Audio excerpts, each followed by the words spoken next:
A lot of us are passionate when it comes to running a profitable food business. But how do we do that? It starts from selecting the right location with the right rental.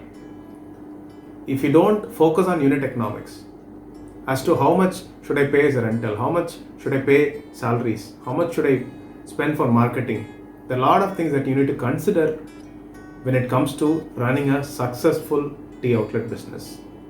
You know that the small format stores are in demand. You don't get it so easily like the large format spaces that are available. So the moment you get a good space, you'll get excited and you wanted to grab that space at any cost. So what do? Whatever is the landlord's offer, you tend to take that up. Even a 2% rental on the higher side is going to impact your profits. So this video is about how much rental should you pay for a tea outlet. So for all of these things, there is a framework on how it should actually be done. So today we're going to talk about it. My name is Suresh Radhakrishnan and thank you so much for watching this video. If you've not subscribed to this channel, please do click subscribe and then click the notification as well, so that whenever I upload a new video, you'll get a notification. Let's say you've sort of finalized a place and you wanted to discuss with the landlord regarding the rental.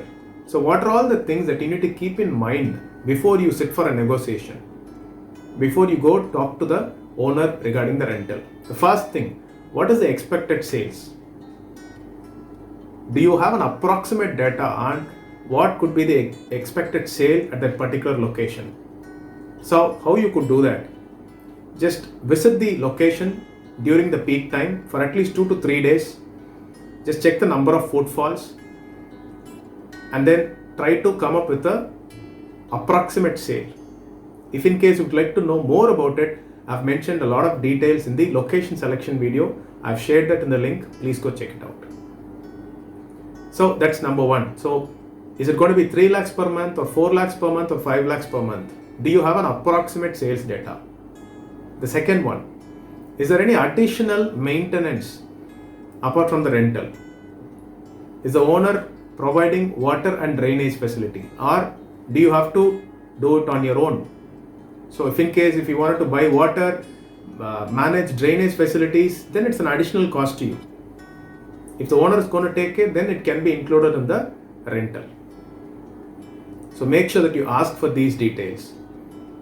And then common area maintenance. Do we have a common area maintenance? Let's say, especially in malls, tech parks, food streets, they will have a common area maintenance part. Ask how much is that? And then based on which you can negotiate the rental.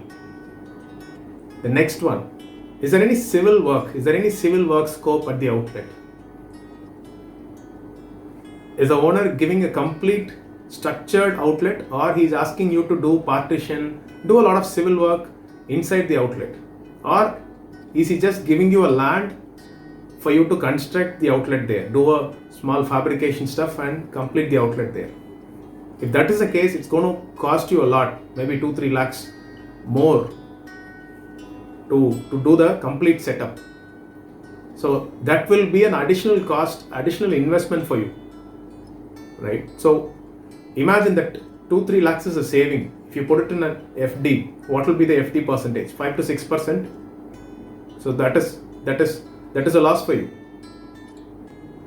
Calculate these things in mind and negotiate the rental accordingly. The next thing is rental deposit. The ideal thing would be 3 to 6 months rental as the rental deposit. Is he expecting more than that, 10 months or 12 months or 20 months? Then that difference is going to sit in his bank account. You're not going to get any returns out of it. And there is a cost to it. As I said, you can put a simple FD calculation.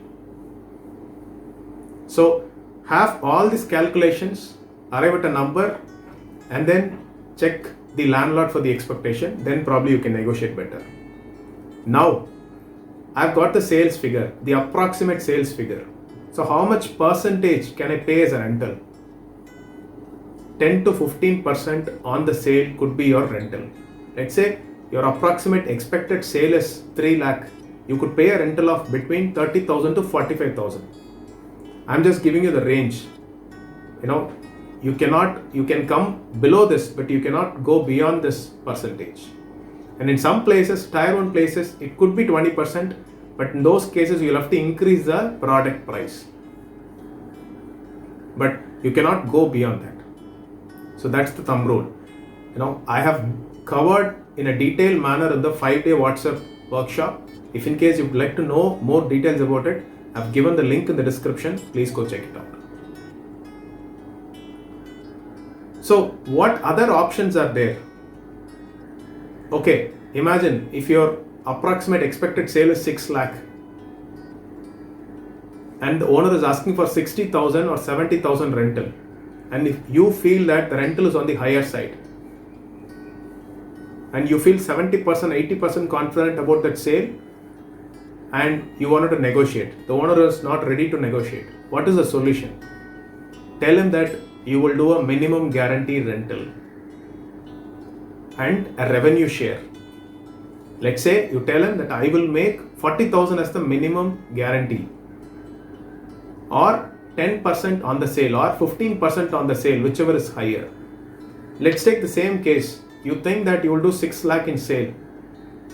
If you do 6 lakh, 10% on 6 lakh is 60,000. The same rental, the landlord, as per the landlord expectation. Imagine on the other side, if the sale doesn't happen, at 6 lakh, then you'll be making losses, right? So it's a safe thing. It's a win-win thing for you and also for the landlord. I'm sure a lot of landlords would agree to it, provided it is going to give them an upper hand. Imagine if the outlet is doing 7 lakh sale, he's going to get 70,000, right? So be very transparent about it. Give them the confidence that you will share the sales data on a regular basis.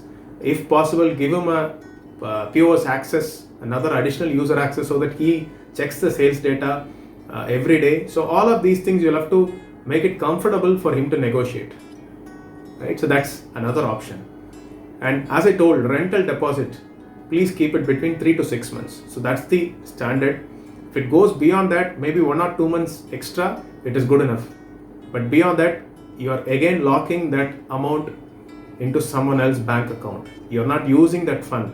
Imagine if you can use that fund for your business, you can grow your business, right? Or else you put it in an FD, you get returns for that. Keep all of these things in mind and then negotiate accordingly. So do not get excited and pay a higher rental, because I have seen a lot of people getting into a trap by paying high rentals. And again, you cannot come down. He will say, you vacate the place, I will find somebody. A lot of owners are like that. All right. And of course, yes, all of them will look at getting the maximum return out of it. So it is our responsibility to build a profitable, sustainable business. Great. So hope these inputs would have definitely helped you. If in case you'd like to know more about the 5-day WhatsApp workshop, just check out the link in the description. I look forward to see you in the next video. Thank you so much.